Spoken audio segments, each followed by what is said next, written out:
আল্লাহ তাআলা কিয়ামতের কঠিন ময়দানে যেদিন স্বামী স্ত্রীকে চিনবে না, স্ত্রী স্বামীকে দেখে পালিয়ে যাবে, বন্ধু বন্ধুরে চিনবে না, পীর সাহেব মুরিদরে চিনবে না, মুরিদ পীর সাহেবরে চিনবে না, দলের কর্মী তার নেতারে চিনবে না, নেতা তার কর্মীরে চিনবে না, বন্ধু বন্ধুরে দেখে পালাবে। এই কঠিন মুহূর্তে সূর্যটা মাথার কাছে চলে আসবে, জমিনটা তামার জমিন হবে, আজকের জমিনের মতো নয়।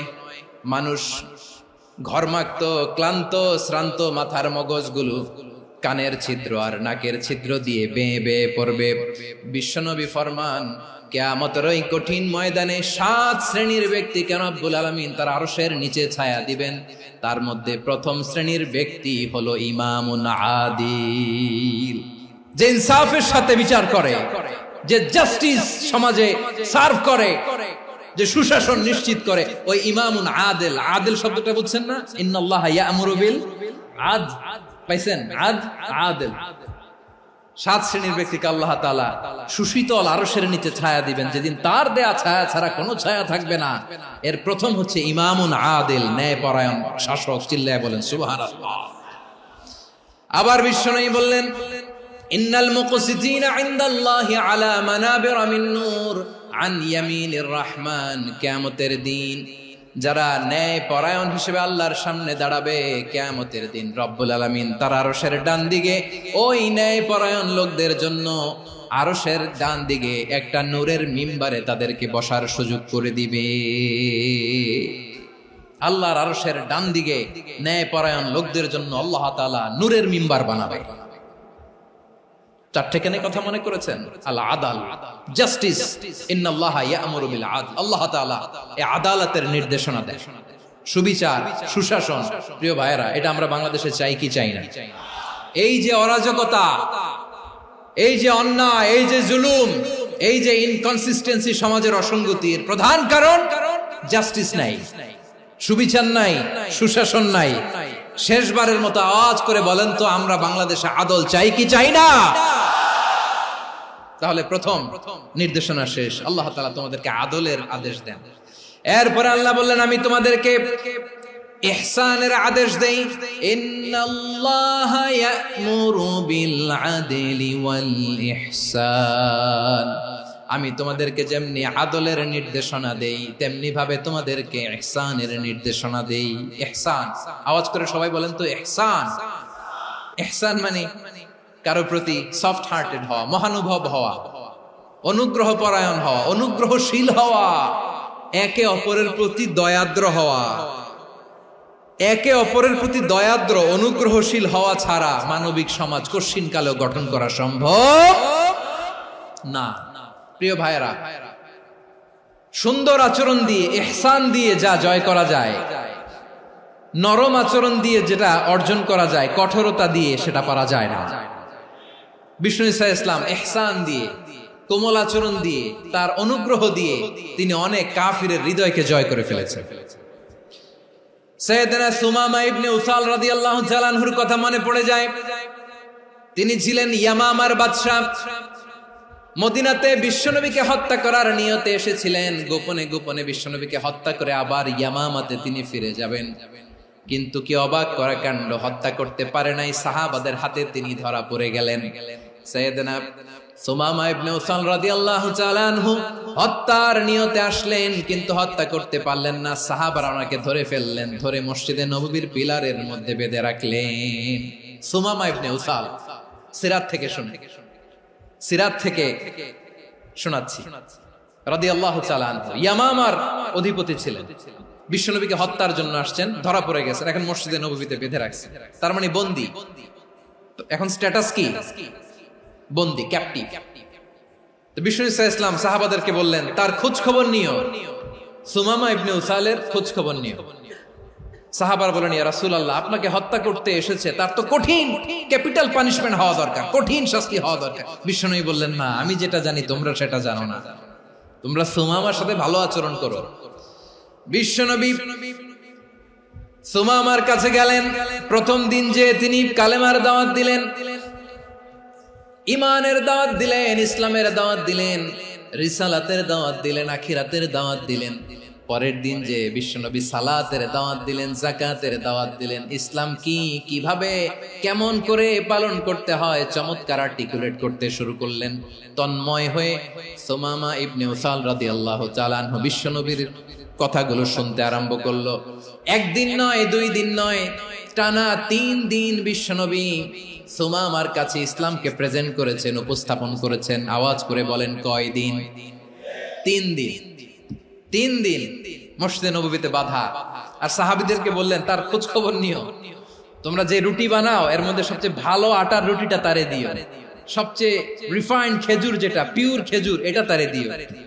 আর বিশ্বনবী নিজের উট থেকে দুধ দহন করে ওনার বাড়ির এক কর্মচারীকে বলেছেন, দুধ দহন করে সুমামার জন্য নিয়ে যেও। সুবহানাল্লাহ পড়বেন না? সবাই তো অবাক, ইয়ামামা থেকে আসছে নবীকে হত্যা করতে, বিশ্বনবী দেখে তারে জামাই আদর করে। একদিন নয়, 2 দিন নয়, টানা 3 দিন বিশ্বনবী এভাবে সুমামার কাছে যেয়ে ইসলামকে প্রেজেন্ট করতে আরম্ভ করলেন, ইসলামকে উপস্থাপন করতে শুরু করলেন। আর তাকে চমৎকার এন্টারটেইনমেন্ট, আপ্যায়ন দিতে আরম্ভ করলেন। টানা 3 দিন যখন ইসলামের দ্য বিউটিজ অফ ইসলাম, ইসলামের সুমহান বাণী, সৌন্দর্য তার কাছে উপস্থাপন শেষ, তাকে আপ্যায়ন শেষ, বিশ্বনবী বললেন সাহাবাদেরকে, যাও এবার সুমামার হাতের পায়ের রশি দুটো খুলে দাও। সাহাবারা তর্ক জুড়ে দিলেন, লা ইয়া রাসূলুল্লাহ, এমনটা করবেন না, তো ভয়ঙ্কর, ভয়ঙ্কর খুনি, কি জানি কি হয়ে যায়। বিশ্বনবী বললেন, না, তার হাতে পায়ের রশিগুলো খুলে দাও। সাহাবারা বিশ্বনবীর কথা মতো তার হাতে পায়ের রশিগুলো খুলে দিল। সুমামা মুহূর্তের মধ্যে মসজিদে নববী থেকে বের হয়, ইয়ামামায় ফিরে না যে মসজিদে নববীর পাশে একটা খেজুর বাগান ছিল, সেখানে চলে গেলেন। সেখানে একটা ছোট্ট কুয়া ছিল, কুয়ার পানি দিয়ে তিনি গোসল করলেন। সুবহানাল্লাহ পড়েন। কুয়ার পানি দিয়ে গোসল করে মসজিদে নববীর সামনে এসে বিশ্বনবী এবং সাহাবাদের সামনে দাঁড়িয়ে সাব্বাবা উঁচু করে বললেন, আশহাদু আল্লা ইলাহা ইল্লাল্লাহ ওয়া আশহাদু আন্না মুহাম্মাদান আবদুহু ওয়া রাসূলুহু। আমি সাক্ষ্য দিচ্ছি আল্লাহ ছাড়া কোনো ইলাহ নাই, আর মুহাম্মদ আল্লাহ তাআলার প্রেরিত বান্দা এবং রাসূল। প্রিয় ভাইয়েরা, ইহসান দিয়ে যা জয় করা যায়, কঠোরতা দিয়ে সেটা কঠিনকালেও জয় করা যায় না। আওয়াজ করে বলেন, ঠিক কি না? এবার সুমামা দাঁড়িয়ে বলে, ওগো নবী, আমি তো কালিমা পড়ে মুসলমান হয়ে গেলাম, এবার শোনেন, এই মুহূর্তের আগে আপনার চেহারার চাইতে নিকৃষ্ট কোনো চেহারা আমার কাছে ছিল না, কিন্তু শাহাদা পাঠ করার পরে আপনার চেহারার চাইতে উত্তম শ্রেষ্ঠ কোনো চেহারা আমার কাছে আর নাই। ও নবী, আজকের দিনের আগে ইসলাম ধর্মের চেয়ে নিকৃষ্ট, অপছন্দনীয় কোনো ধর্ম আমার কাছে ছিল না, কিন্তু এই মুহূর্ত থেকে ইসলামের চেয়ে সেরা, শ্রেষ্ঠ, পছন্দনীয় কোনো ধর্ম আমার কাছে নাই। নবী গো, আজকের দিনের আগে মদিনার চাইতে অপছন্দনীয়, নিকৃষ্ট কোনো শহর আমার কাছে ছিল না, কিন্তু এই মুহূর্তের পর থেকে মদিনার চাইতে কোনো শ্রেষ্ঠ শহর আমার জানা নাই। সে ছিল গমের বড় ডিলার, গম বেচতো। কি বেচতো? তার গম কিনে মক্কার লোকেরা রুটি খাইতো। সে ঘোষণা দিল, আজকে থেকে মক্কাবাসীদের জন্য সব গম আমি হারাম করে দিলাম, মক্কাবাসী এখন না খেয়ে মরে। সুবহানাল্লাহ পড়বেন না? মক্কাবাসী বিশ্বনবীর কাছে আসলেন, এসে বললেন, মুহাম্মদ, আমরা তো তোমার ভাই, তোমার চাচা, তোমার ভাতিজা, তোমার আত্মীয়, তুমি সুমামারে বলো সে যেন আবার গমের সাপ্লাই মক্কার জন্য অনুমতি দিয়ে দেয়। বিশ্বনবীর অনুমতি ক্রমে সুমামা আবার মক্কাতে গম পাঠাতে শুরু করলো। পড়েন সুবহানাল্লাহ। ইহসান, ইহসান দিয়ে আপনি যেটা জয় করতে পারবেন, you can win the heart of your enemies. ইহসান দিয়ে আপনি আপনার শত্রুর হৃদয়কে জয় করতে পারবেন। এজন্য আল্লাহ বললেন, ওয়া আনফিকু ফি সাবিলিল্লাহি ওয়া লা তুলকু বিআইদিকুম ইলাত তাহলুকা ওয়া আহসিনু ইন্নাল্লাহা ইউহিব্বুল মুহসিনিন। তোমরা আল্লাহর রাস্তায় দান করবে আর নিজেরা নিজেদেরকে ধ্বংসের হাতে ঠেলে দিও না। তোমরা একে অপরের প্রতি ইহসান করবে, কারণ ইহসানকারীদেরকে আল্লাহ বড্ড ভালোবাসেন। সুবহানাল্লাহ পড়েন। আবার সূরা রহমানে আল্লাহ বললেন, হাল জাযাউল ইহসানি ইল্লাল ইহসান ফাবিআইয়ি আলা, সবাই পড়েন ফাবিআইয়ি আলাই রাব্বিকুমা তুকাযযিবান।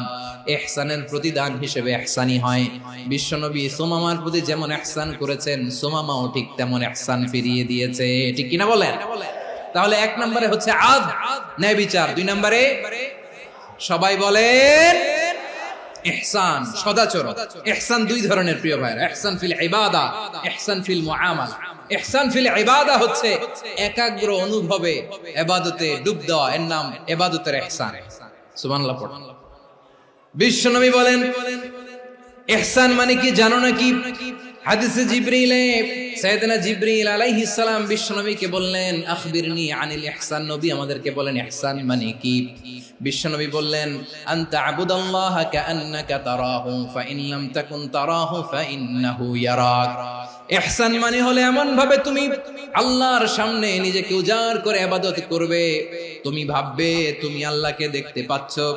আর এটা যদি ভাবা তোমার জন্য কঠিন হয়ে যায়, অন্তত এতটুকু তুমি ভাববা যে আল্লাহ তোমাকে দেখতে পাচ্ছেন। ঠিক কিনা বলেন? ও আমার বীর চট্টলার ভাইয়েরা, কেউ যেটা দেখে না সেটা দেখে কে? এই বিশ্বাস হৃদয়ের মধ্যে আছে? নামাজে যখন দাঁড়ান এই ফিলিংসটা আনা যাবে? এসা পর্যন্ত যে আমরা হায়াত পাবো কোনো গ্যারান্টি আছে? সবাই আওয়াজ করে বলেন গ্যারান্টি আছে? গ্যারান্টি নাই। এজন্য বিষ্ণু ইসলাম বলেছে এমন ভাবে নামাজে দাঁড়াও, ইবাদত করো, মনে করো হতে পারে এটাই আমার জীবনের শেষ নামাজ। Perform the salah as if this is your last and final prayer. এমন ভাবে সালাতে দাঁড়াও, ভাবো হতে পারে এটাই তোমার জীবনের শেষ নামাজ। এমন ভাবে নামাজে দাঁড়াও, ভাবো এটাই শেষ নামাজ। তাহলে নামাজে একাগ্রতা বাড়ায় দিবে কে? ফলে ইবাদতের ইহসান আমাদের অর্জিত হবে। আর মুআমালাতে ইহসান হলো, বিশ্বনবী বলেন ইন্নাল্লাহা তাবারাকা ওয়া তাআলা كتب الإحسان على كل شيء فإذا قتلتم فأحسنوا القتلة وإذا ذبحتم فأحسنوا الذبح وليحد أحدكم شفرته وليرح ذبيحته। ইহসান দুই ধরনের, আওয়াজ করে বলতে হবে কয় ধরনের? একটা হচ্ছে ইহসান ফিল ইবাদা, ইবাদতে ইহসান। ইবাদতে ইহসান কি? একাগ্র অনুভব দিয়ে ইবাদত করা, মন প্রাণ দিয়ে ইবাদত করা। আর মুআমালাতে ইহসান কি? সব কাজে, দৈনন্দিন কাজে, কর্মে, সামাজিক অ্যাক্টিভিটিতে কোমলতা প্রদর্শন করা, অনুগ্রহের সাথে সবকিছু করা। আল্লাহ তাআলা ইন্নাল্লাহা তাবারাকা ওয়া তাআলা কাতাবাল ইহসানা আলা কুল্লি শাই, তিনি সবকিছুর ব্যাপারে ইহসানকে আবশ্যক করেছেন। সবকিছু, মুমিনের সব কাজে ইহসানের পরশ থাকবে। ওয়া ইযা কাতালতুম ফাহসিনুল কিতলা, বিষ্ণুই বলেন তুমি যখন কাউকে হত্যা করো ইহসানের সাথে করো। সুবহানাল্লাহ পড়বেন না? যখন হত্যা করো তখনও ইহসানের সাথে। আচ্ছা হত্যা করবো আবার ইহসান আসবে করতে করে তো মেরেই ফেলবো আমি। আল্লাহ, ও ভাই একজন খুন করেছে, খুনি, রাষ্ট্রীয় আইনে তার শাস্তি হয়েছে ডেথ পেনাল্টি, মৃত্যুদণ্ড। এখন মৃত্যুদণ্ড দেখে আপনি যেমনি মন চায় তেমনি মারবেন লোকটারে? ওর নাক কেটে ফেলতে পারবেন? ওর কান কাটতে পারবেন? ওর চোখ উপড়ে ফেলতে পারবেন আপনি? যেমন মন চায় তার অঙ্গহানি করা যাবে না। ইহসানের সাথে তাকে হত্যা করো। সুবহানাল্লাহ, this is Islam, this is the true essence of Islam. ওয়া ইযা যাবাহতুম ফাহসিনুয যাবহা, যখন জবাই করবে তখনও ইহসানের সাথে জবাই করবে। করব জবাই, ওইখানেও নাকি ইহসান। আচ্ছা কুরবানির দিন আমরা পশুগুলোরে কি করি বলেন সবাই আওয়াজ করে? জবাই। জবাই মানে তো এটারে মেরেই ফেলতেছি, একটু পরে তো টুকরো টুকরো করে গোশতগুলো খাবো, এটা তো খাবো, এটা তো মেরেই ফেলবে। বিষ্ণু বলে না, জবের মধ্যেও মুমিনের জবের ভেতরেও ইহসানের পরশ থাকা চাই। যখন জবাই করবে প্রাণীটাকে হাত পা টাইট করে বেঁধে নাও, ছুরিটাকে শার্পেন করে নাও, ধারালো করে নাও, যাতে অল্প সময়ে জবাইটা হয়ে যায়, প্রাণীটা যাতে কম কষ্ট পায়। সুবহানাল্লাহ পড়ে। দিস ইজ কল্ড ইহসান। আল্লাহ তাআলা যেমনি আদলের আদেশ করেছেন, ন্যায় বিচার, জাস্টিস এনশিওর করতে বলেছেন, সমাজে ইহসানের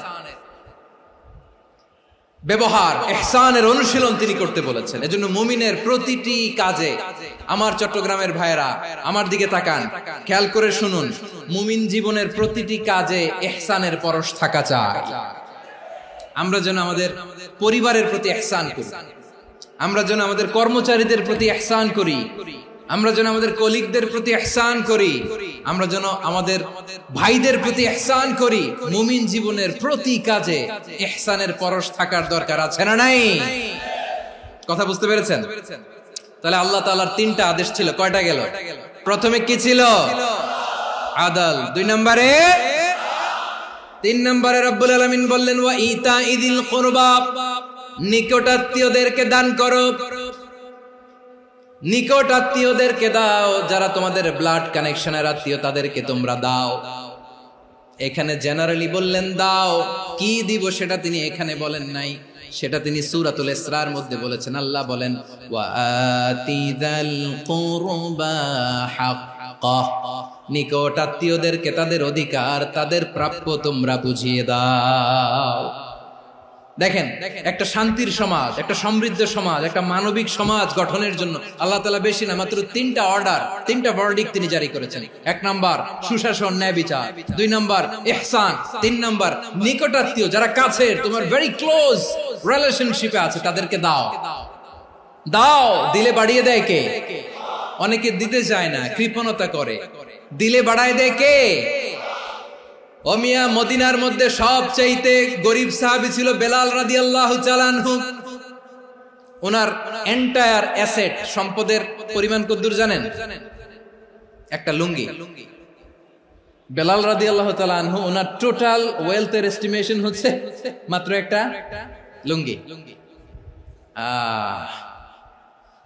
একটা লুঙ্গি, টোটাল ওয়েলথ এস্টিমেশন, টোটাল সম্পদের পরিমাণ বেলাল রাদিয়াল্লাহু তাআলা আনহুর কি ছিল? ওই বেলাল রাদিয়াল্লাহু তাআলা আনহুকে বিষ্ণু ইসলাম বলেছেন আনফিক ইয়া বেলাল, ও বেলাল তুমিও দাও। ওয়ালা তাখশা মিন যিল আরশি ইখলালা, আরশের অধিপতির তো কোনো ঘাটতি নাই, তুমি দিলে ওই আল্লাহ তোমারে বাড়ায় দিবে। এজন্য আমার প্রিয় ভাইয়েরা, দিলে কমে না, দিলে বাড়ে। অনেকে ধরে রাখে, নতুন কিছু নিতে পারে না, হাত দিয়ে যেটা ধরে রেখেছেন এটা দিয়ে দেন, বড় একটা ধরার সুযোগ পাবেন। জোরে বলেন ঠিক কিনা?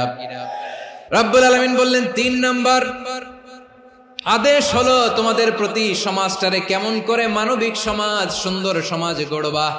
3 নাম্বার আদেশ হলো ওয়া আতিদাল কুরবা হাক্কা, নিকটাত্মীয়দেরকে তাদের প্রাপ্য বুঝিয়ে দাও। এই নিকটাত্মীয়দেরকে তাদের অধিকার বুঝিয়ে দেওয়া, প্রাপ্য বুঝিয়ে দেওয়াতে আমাদের গাফলতি আছে না নাই? অনেকে দেখবেন অনেক আল্লাহওয়ালা, তাহাজ্জুদ গুজার, সেজদা দিতে দিতে কপালে কালো দাগ ফেলে দিছে, সে তার বোনের হকটা আদায় করে নাই, আছে না নাই? অনেক বড় হাজী সাহেব, বিশাল লম্বা দাড়ি, ছেলেরে সব দিয়ে দিছে, মেয়েরে কিছু দেয় নাই, মেয়ের হক আদায় করে নাই, আছে না নাই? এই হাজী সাহেবেরা, এই আল্লাহওয়ালারা কিয়ামতের ময়দানে আটকে যাবে। আপনি অন্যের অধিকার নষ্ট করেছেন, তাদের রাইটস কে ভায়োলেট করেছেন।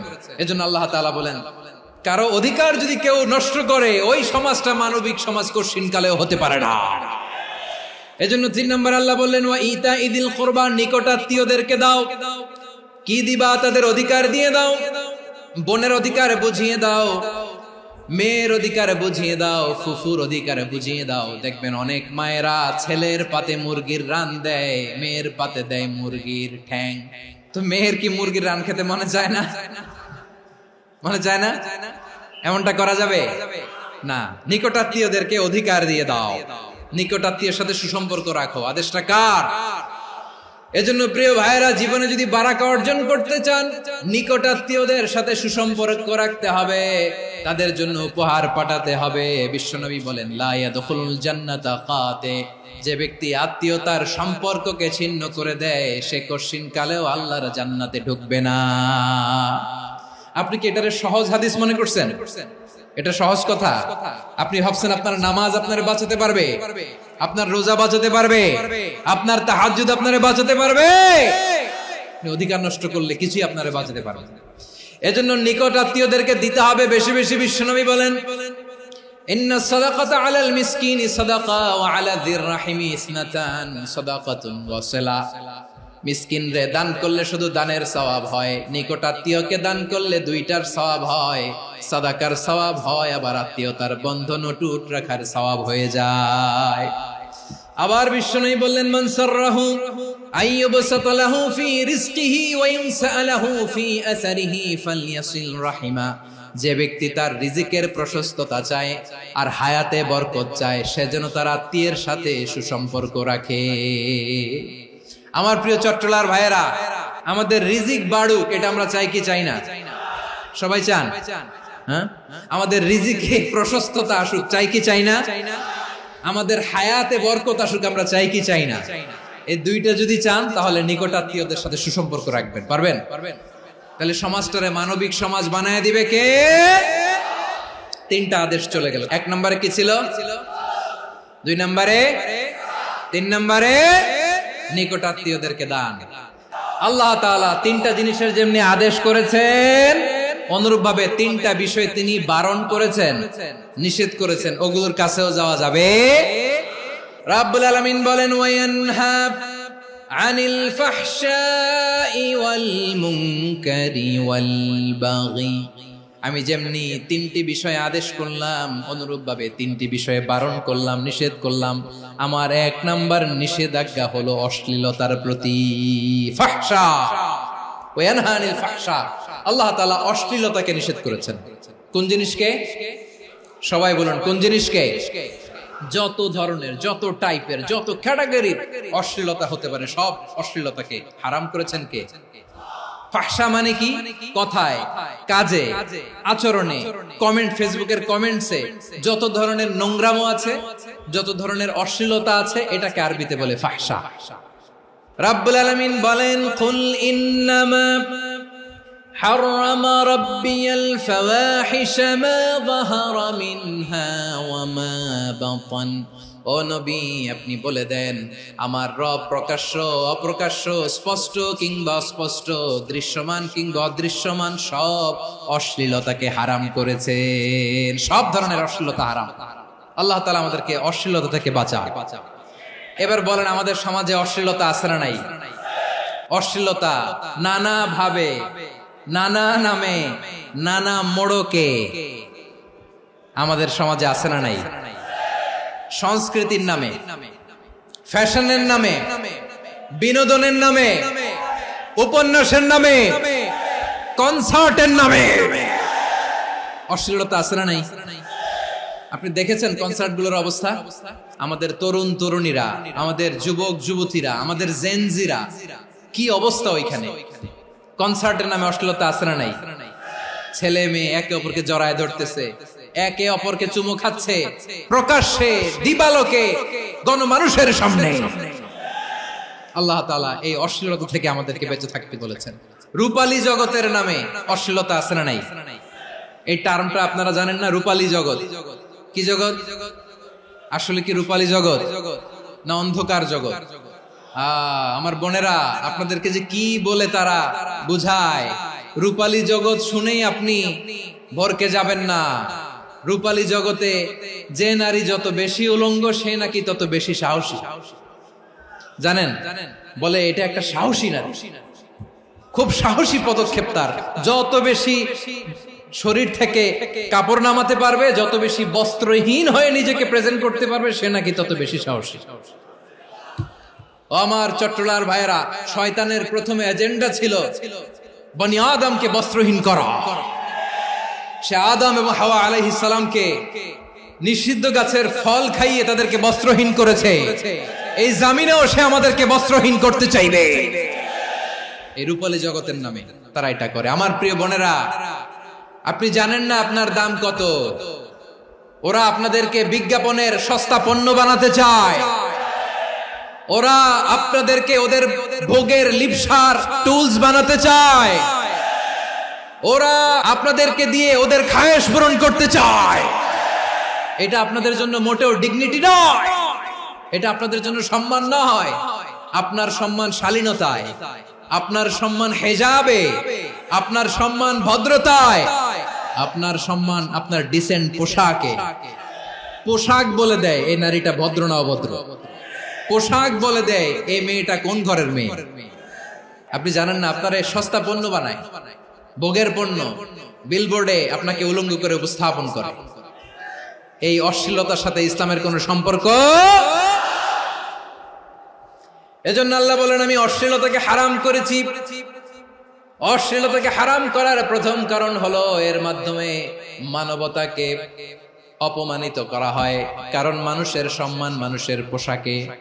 মানুষ যখন পোশাকহীন হয়ে যায়, বস্ত্রহীন হয়ে যায়, তার সম্মান কমে যায়। ঠিক কিনা? অশ্লীলতাকে হারাম করার প্রথম কারণ হচ্ছে মানুষ মানুষকে অপমান করে। একটা নারী, সে তো সম্মানিত, নারী যে কত সম্মানিত নারীর এটা বুঝেই নাই।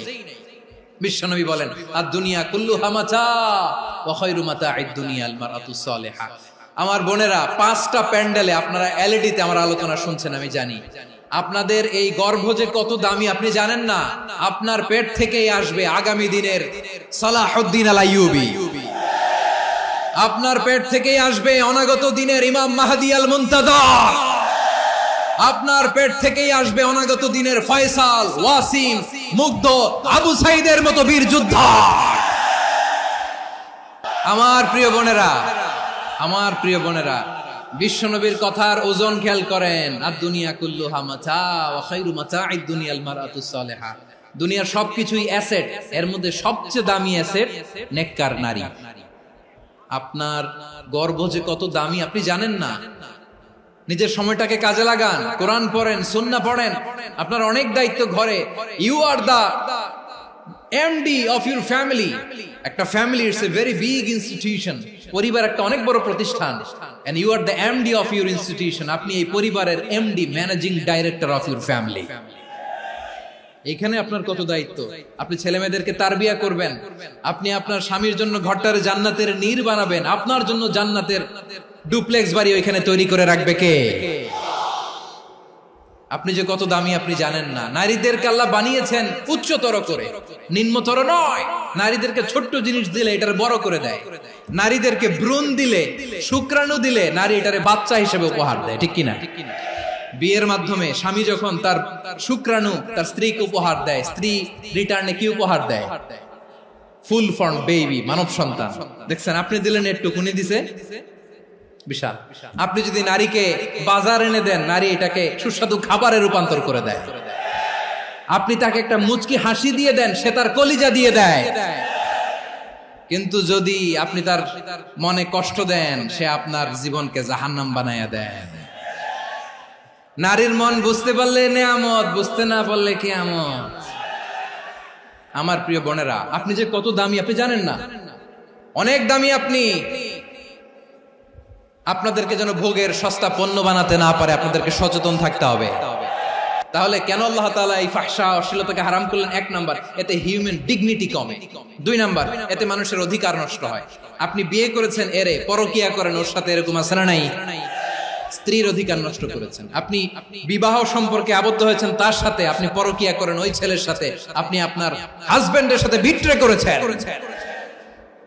এজন্য আল্লাহ অশ্লীলতাকে হারাম করেছেন। অশ্লীলতাকে হারাম করার আরেকটা কারণ হচ্ছে আল্লাহ তাআলা এই হিউম্যান জেনারেশনকে এটাকে প্রিজার্ভ করতে চায়। হিফজুন নাসল, এটা মাকাসিদুশ শরিয়ার অনেক গুরুত্বপূর্ণ একটা মাকাসিদ, অনেক গুরুত্বপূর্ণ।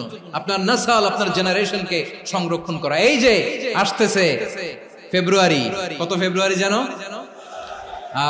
এটা কি বিশ্ব ভালোবাসা দিবস?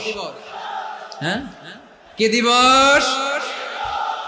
এই বিশ্ব ভালোবাসা দিবসের সাথে মুসলমানদের কোনো সম্পর্ক নাই। আমার প্রিয় ভাইরা, এই যে আপনি অবৈধ সম্পর্কে জড়ালেন, কেন আল্লাহ অশ্লীলতাকে হারাম করেছে দেখেন। বলতেছিলাম যে এটা আপনার নাসল, আপনার জেনারেশন, আপনার লিনিয়েজ, আপনার বংশকে প্রিজার্ভ করা। কে কার বাবা, কে কার মা, বাবা মা জানা, প্রজন্মকে প্রিজার্ভ করা, এটা ইসলাম ওয়াজিব করে দিয়েছে। এই যে অবৈধ সম্পর্কের কারণে, বিশ্ব বেহায়া দিবসের কারণে, এগুলোর আউটকাম, আউটপুট হিসেবে মাঝে মাঝে এই ঢাকা মেডিকেলের ডাস্টবিনে নবজাতকের বাচ্চার কান্নার আওয়াজ শুনতে পাওয়া যায়। চট্টগ্রাম মেডিকেলের ডাস্টবিনে নবজাতকের কান্না শুনতে পাওয়া যায়। বীর চট্টলার মুসলমানেরা বুঝতে পারলে আওয়াজ করে বলেন, এই যে চট্টগ্রাম মেডিকেলে যে নবজাতকটা পাওয়া গেল, ওর বাবাকে আমাকে বলেন, ওর মাকে, ও কোন ফ্যামিলির সন্তান কেউ জানে? আপনি হিউম্যান ডিগনিটিকে অপমান করেছেন না? আপনি তার ভবিষ্যৎকে অন্ধকার করেছেন না? আপনি তার লিনিয়েজকে প্রশ্নবিদ্ধ করে দিয়েছেন না? এই জন্য আল্লাহ তাআলা অশ্লীলতাকে আমাদের জন্য হারাম করে দিয়েছেন। পড়েন সুবহানাল্লাহ। এই জন্য রাব্বুল আলামিন বলেন, কুল ইন্নামা হারামা রাব্বিয়াল ফাওয়াহিশা মা যাহারা মিনহা ওয়া মা বাতান। প্রকাশ্য অপ্রকাশ্য সব অশ্লীলতাকে হারাম ঘোষণা করে দিয়েছে কে?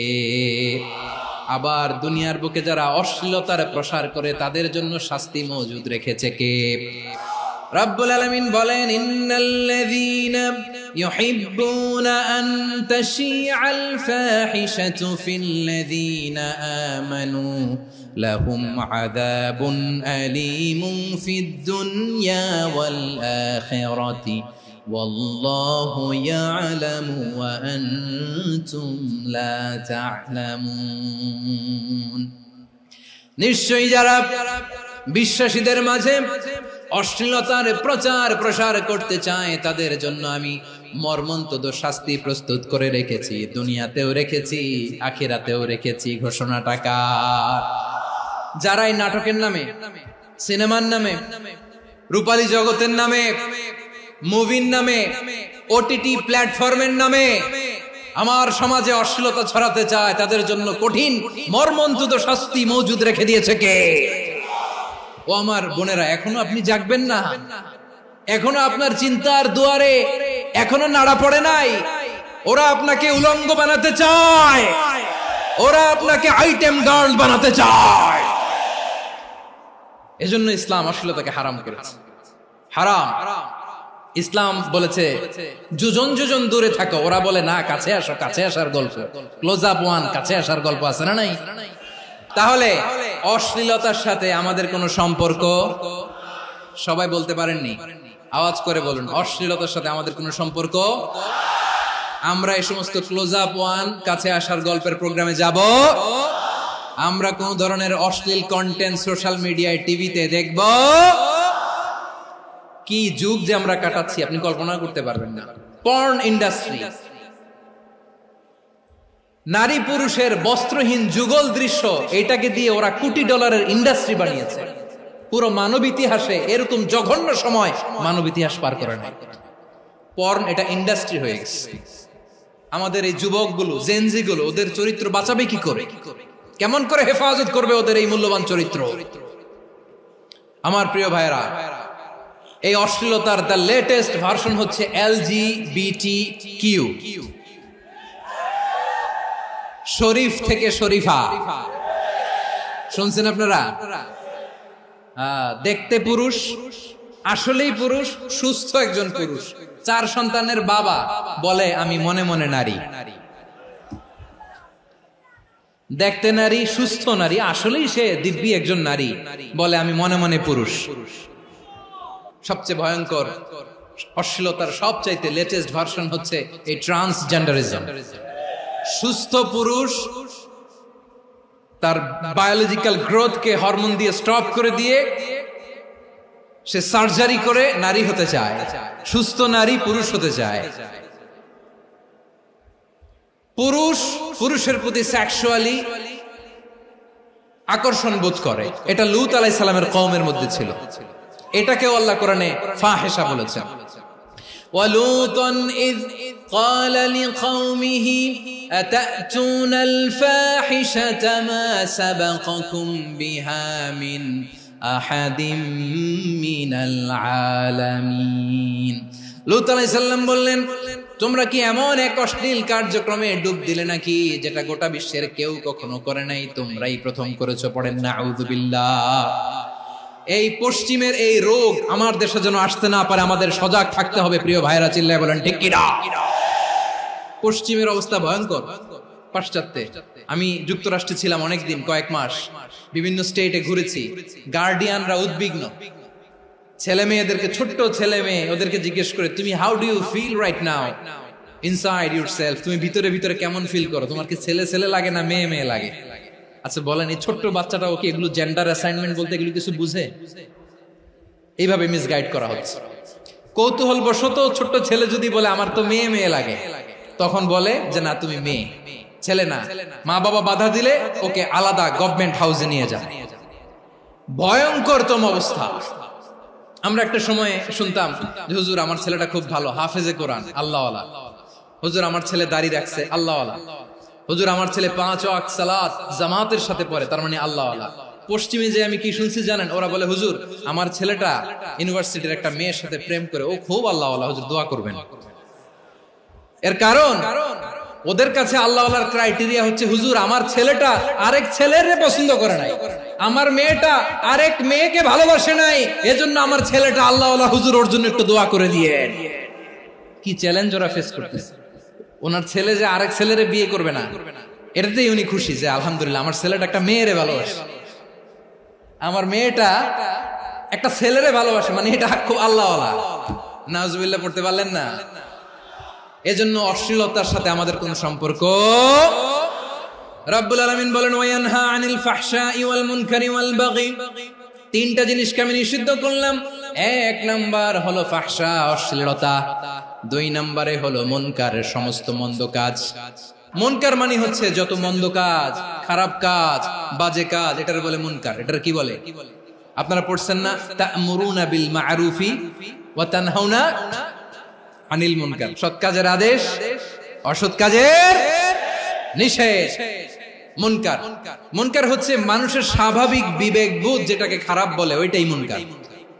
পৃথিবীর সব আসমানি গ্রন্থ যেটাকে খারাপ বলেছে, মানুষের স্বাভাবিক বিবেকবোধ যেটাকে খারাপ বলেছে, এগুলো সব মুনকার।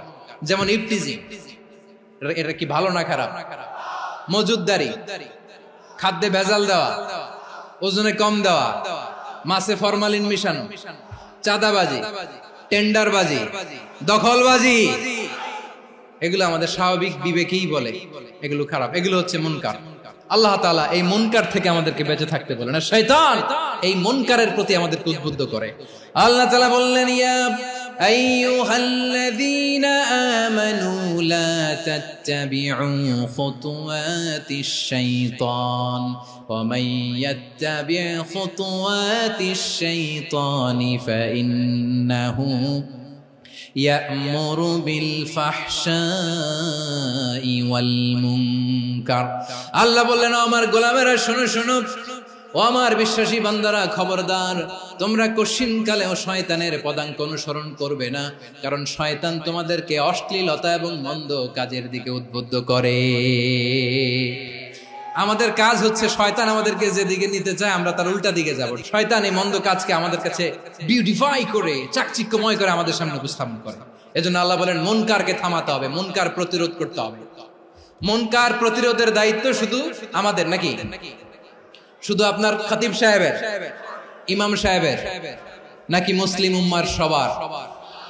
আওয়াজ করে বলুন, মুনকার অসৎ কাজ প্রতিরোধের দায়িত্ব কার? রাব্বুল আলামিন বলেন, কুনতুম খায়রা উম্মাতিন উখরিজাত লিন-নাসি তা'মুরুনা বিল মা'রুফি ওয়া তানহাউনা আনিল মুনকার।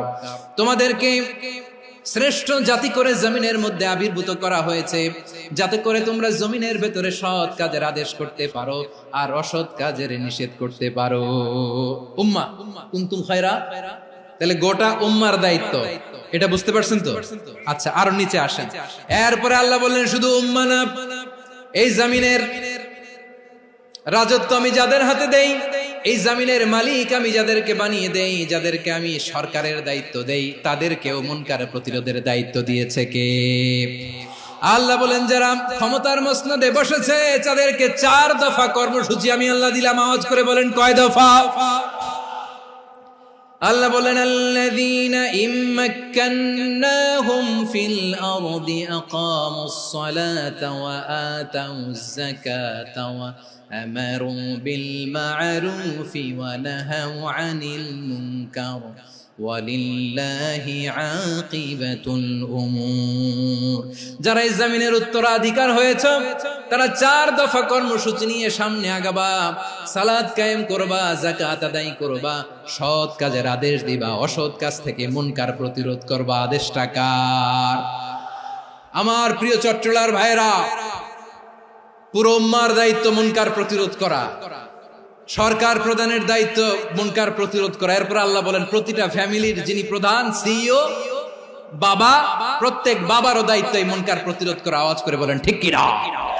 যেমনটি সাইয়েদনা লুকমান আলাইহিস সালাম ওনার কলিজার টুকরা সন্তানকে আদেশ করেছেন, ইয়া বুনাইয়া আকিমিস সালাতা ওয়া'মুর বিল মা'রুফি ওয়ানহা আনিল মুনকার। পড়েন সুবহানাল্লাহ। বাবা ছেলেকে সবক দিচ্ছে। লোকমান আলাইহিস সালাম ছেলেকে বলতেছে, ওরে আমার কলিজার টুকরা সন্তান, ওরে আমার বাছা, নামাজ কায়েম করবা, সৎ কাজের আদেশ দিবা, আর মুনকার প্রতিরোধ করবা, অসৎ কাজ, সমাজ থেকে খারাপ কাজকে ঝেঁটে বিদায় করে দিবা। তাহলে দেখেন আমি স্টেপ বাই স্টেপ নামলাম। পুরা উম্মার দায়িত্ব, জমিনের উত্তরাধিকারী আল্লাহ যাদেরকে বানিয়েছেন সরকার, তাদের দায়িত্ব, প্রতিটি ফ্যামিলির প্রধানের দায়িত্ব, এরপরে বিশ্বনবী বলেন সচেতন প্রতিটি মুসলিমের দায়িত্ব সমাজ থেকে মুনকারকে উৎখাত করা। বিশ্বনবী বলেছেন, মান রাআ মিনকুম মুনকারান ফালিয়ুগাইয়িরহু বিয়াদিহি ফাইন লাম ইয়াস্তাতি ফাবিলিসানিহি ওয়া ইন লাম ইয়াস্তাতি ফাবিকলবিহি ওয়া যালিকা আযআফুল ঈমান। সমাজে যে মুনকার দেখবে, খারাপ কাজ দেখবে, সে যেন হাত দিয়ে সেটাকে থামায়। আমার প্রিয় ভাইরা, না থামালে আমরাই ডুববো শেষমেশ। আমাদের বাঁচার জন্য হইলেও থামাইতে হবে। রব্বুল আলামিন বলেন, ওয়াত্তাকু ফিতনাতাল লা তুসিবান্নাল্লাযীনা যালামু মিনকুম খাসসা। ও আমার গোলামেরা, ওই আযাবকে ভয় করো যে আযাব যখন আমি জমিনের বুকে পাঠাই, শুধু জালেমদেরকেই মারি না, আলেমদেরকেও মারি। আযাব যখন আসে তখন শুধু জালিমই মরে না, আলেমও মরে। জানেন, মুসা আলাইহিস সালামের পায়ে একবার লাল পিঁপড়া, তো উনি রেগে মেগে পাশি দেখে লাল পিঁপড়ার বাসা, পা দিয়ে ডলে মুছে সবগুলো পিঁপড়া মেরে ফেলছে। এই ঘটনাটা আল্লাহ ঘটিয়েছেন। এজন্য মুসা আলাইহিস সালাম ছিলেন কালিমুল্লাহ, সরাসরি আল্লাহর সাথে কথা বলতেন। তিনি আল্লাহকে জিজ্ঞেস করেছিলেন, আল্লাহ তুমি যখন কোন জনপদে আযাব পাঠাও, শাস্তি দাও, ওখানকার শুধু জালেমরাই তো মরে না, ভালো মানুষগুলাও মরে, তো আযাব দিবা মুশরিকদের উপর দিবা, অবাধ্যদের উপর দিবা, ভালো মানুষগুলোরে মারো কেন? আল্লাহ বললেন, মুসা তোমার যে কামড় দিছিল পায়ের মধ্যে পিঁপড়া, কয়টা পিঁপড়া? একটা পিঁপড়া, তো সবগুলারে মারলা কেন? রেগে মেগে পুরো পিঁপড়ার বাসা ভেঙে মেসাকার করলা কেন? আমি যখন অ্যাকশনে যাই, আমি যখন শাস্তি দেই, তখন এত বাস বিচার করা হয় না, বাস বিচার করা যায় না। যখন অ্যাকশনে যাওয়া হয়, ওইটা ডাইরেক্ট অ্যাকশন হয়ে যায়। চিল্লায় বলো ঠিক কি না? এজন্য আমাদের বাঁচার জন্য হলেও এই পাপ থামাতে হবে, এই শয়তানের অট্টহাসি থামাতে হবে, অন্যায় অপরাধ সমাজ থেকে আমাদের থামাতে হবে। কারণ আযাব আসলে ওরাও মরবে, আমরাও মরব। একটা জাহাজ 2 তলা, আপনি আছেন 2য় তলায়। নিচের তলার কিছু লোক জাহাজের তলা ছিদ্র করতে আরম্ভ করছে। কি ছিদ্র করতেছে? আচ্ছা, জাহাজের তলা ছিদ্র করলে তলা দিয়ে কি ঢুকে? এখন আপনি যদি বলেন আমার কি, আমি তো 2 তলায়, আমি তো ভালো আছি, ওরা ছিদ্র করে ওরা মরবে। আসলে কি শুধু ওরা মরবে? তলা দিয়ে যখন পানি ঢুকবে, জাহাজ ঢুকলে আপনিও মরবেন। এজন্য নিজে মরার আগে ওই পাগলগুলোর নিচতলায় যে থামাতে হবে। চিল্লায় বলেন ঠিক কি না?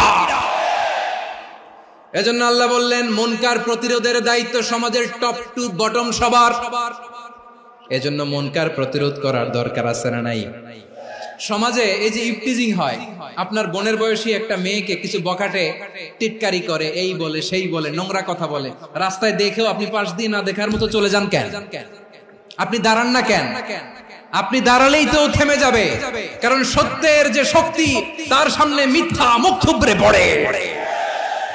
আপনার সামনে ও কিছুই না, নাথিং। আপনি দাঁড়ান, ওকে প্রশ্ন করেন যে আমার বোনকে তুমি ডিস্টার্ব করো কেন? আপনাকে দেখে আরো 5 জন দাঁড়াবে, 5 জনকে দেখে আরো 10 জন দাঁড়াবে।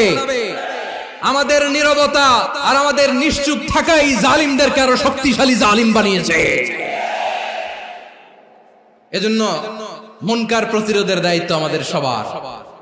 টেন্ডারবাজি, চাঁদাবাজি, দুর্নীতি, অপরাধ, দখলদারিত্ব, মজুদদারি, এগুলো সবকিছু একসাথে প্রতিরোধ করতে হবে। ঠিক কিনা বলেন? একটা মানবিক সমাজ যদি চাই, প্রতিরোধ করতে হবে। প্রিয় ভাইয়েরা, আল্লাহর শপথ নিয়ে বলি, এই নাসিহাত গুলো সবার জন্য, সব দলের জন্য, সব মতের মানুষের জন্য। আমরা কোনো দলের প্রতি মানুষকে ডাকি না, আমরা ডাকি ইসলামের দিকে। সব দলের, সব মতের, সব মানুষদেরকে আমরা আহ্বান জানাই, আসুন আমরা একটা সুন্দর সমাজ বিনির্মাণ করি। এই যে নতুন বাংলাদেশের এক সুযোগ এসেছে, আর জীবনে হয়তো আসবে না, সামনের 100 বছর এই সময় আসবে না। আসুন দেশটাকে আমরা সাজাই, আসুন আমরা দুর্নীতি বন্ধ করি, আসুন আমরা চাঁদাবাজি বন্ধ করি, আসুন আমরা দখলদারিত্ব বন্ধ করি, আসুন আমরা এক দল আরেক দলকে নিশ্চিহ্ন করার যে রাজনীতি, এটা বন্ধ করি। সব দলের প্রতি আমার আহ্বান, আমরা চাঁদাবাজ মুক্ত বাংলাদেশ চাই, জুলুম মুক্ত বাংলাদেশ চাই, ফ্যাসিজম মুক্ত বাংলাদেশ চাই, গুণ খুন খারাপি মুক্ত বাংলাদেশ চাই, আমরা নতুন ভোরের বাংলাদেশ চাই।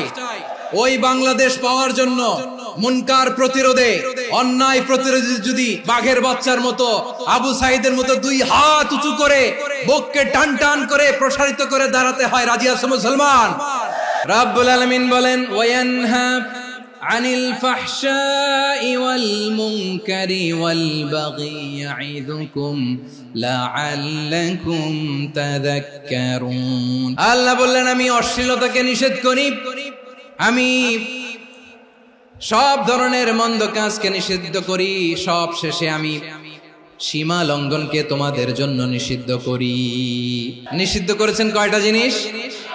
1 নম্বরে অশ্লীলতা, 2 নম্বরে মুনকার তথা সব মন্দ কাজ, 3 নম্বরে আল বাগি সীমা লঙ্ঘন, ক্রসিং দ্য লিমিট।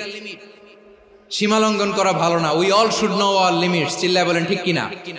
একই আয়াতে আল্লাহ বললেন, কুল ইন্নামা হারামা রাব্বিয়াল ফাওয়াহিশা মা যাহারা মিনহা ওয়া মা বাতানা ওয়াল ইসমা ওয়াল বাগিয়া বিগাইরিল হক।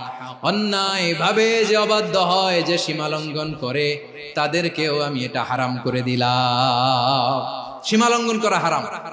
আল্লাহ বারবার বারবার আমাদেরকে ওয়ার্নিং দেয়। যখন আমরা থামি না তখন আল্লাহ ধরে, আর যখন ধরে তখন ছাড়ে না। ধরে ধরে ধরে না, ধরলে আল্লাহ। ফেরাউনকে কিন্তু হুট করে ধরে নাই, আপনারা জানেন 9 বার ওয়ার্নিং দিয়েছে। ফেরাউনকে আল্লাহ তাআলা ওয়ার্নিং দিয়েছিল কয়বার? রাব্বুল আলামিন বলেন, ওয়ালাকাদ আতাইনা মূসা 9 আয়াতিন বাইয়িনাত। 9টা মুআজিজা দেখিয়েছি। 1 2 3 বারবার এইভাবে রিমাইন্ডার, ওইভাবে রিমাইন্ডার, এইভাবে নসিহত, ওইভাবে দাওয়া।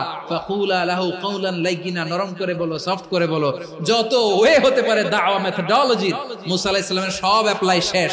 10ম বারে যে আল্লাহ ধরছে, 10ম বারে যে ধরেছে। এজন্য আল্লাহ বলেন, আমি সীমা লঙ্ঘনকে পছন্দ করি না। কোরআনের অন্য আয়াতে বাগীকে বলা হয়েছে আল ইতিদা। সীমা লঙ্ঘন যারা করে তাদেরকে আল্লাহ বলেছেন মুতাদিন। ওয়াকাতিলু ফি সাবিলিল্লাহিল্লাযীনা ইউকাতিলুনাকুম ওয়া লা তা'তাদু ইন্নাল্লাহা লা ইউহিব্বুল মুতাদিন। আমি সীমা লঙ্ঘনকারীদেরকে কোশ্চিনকালেও পছন্দ করি না। আমরা যেন সীমা লঙ্ঘন না করি, রাজি আছেন তো? যে কোনো ক্ষেত্রে ইবাদতে যেন সীমা লঙ্ঘন না করি। অনেকে আমরা ইবাদতে সীমা লঙ্ঘন করে ফেলি। বিশ্বনবী সাল্লাল্লাহু আলাইহি ওয়াসাল্লাম যেটা শিখিয়েছেন, এর বাইরে যে অতিরিক্ত বুজুর্গ হতে চায়, এরকম আছে না নাই? কোন ক্ষেত্রেই সীমা লঙ্ঘন করা যাবে, এমনকি যুদ্ধ ক্ষেত্রেও না। বিশ্বনবী সাল্লাল্লাহু আলাইহি ওয়াসাল্লাম বলেন, খবরদার যুদ্ধ ক্ষেত্রেও সীমা লঙ্ঘন করো না।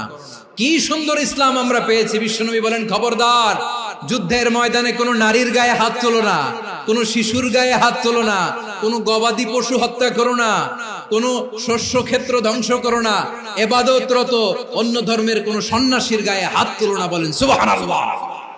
তাহলে আমরা সীমা লঙ্ঘন করতে পারবো? প্রিয় ভাইরা, একটা সুখী, সমৃদ্ধ, শান্তির সমাজ, মানবিক সমাজ যদি আমরা গঠন করতে চাই, আমাদের আল্লাহর দেয়া কয়টা আদেশ মানতে হবে বলেন দেখি? আর বেঁচে থাকতে হবে কয়টা জিনিস থেকে? আল্লাহর আদেশ কি? 1 নাম্বার আদাল, ন্যায়পরায়ণতা। আমরা সুবিচার, সুশাসন, ন্যায় বিচার চাই কি চাই না? 2 নম্বরে কি ছিল? মাশাআল্লাহ, আমরা যেন সবার প্রতি দয়া পরবশ হই, ইহসান করি। 3 নম্বরে কি ছিল?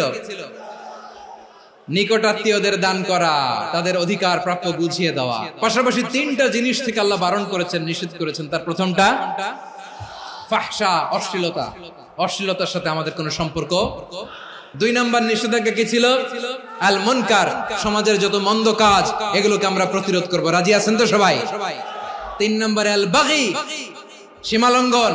কোন মুসলিম সীমালঙ্ঘন করে না। রাব্বুল আলামিন শেষে বললেন, ইয়াইদুকুম লাআল্লাকুম তাযাক্কারুন। আল্লাহ তোমাদেরকে উপদেশ দেন যাতে তোমরা শিক্ষা গ্রহণ করো।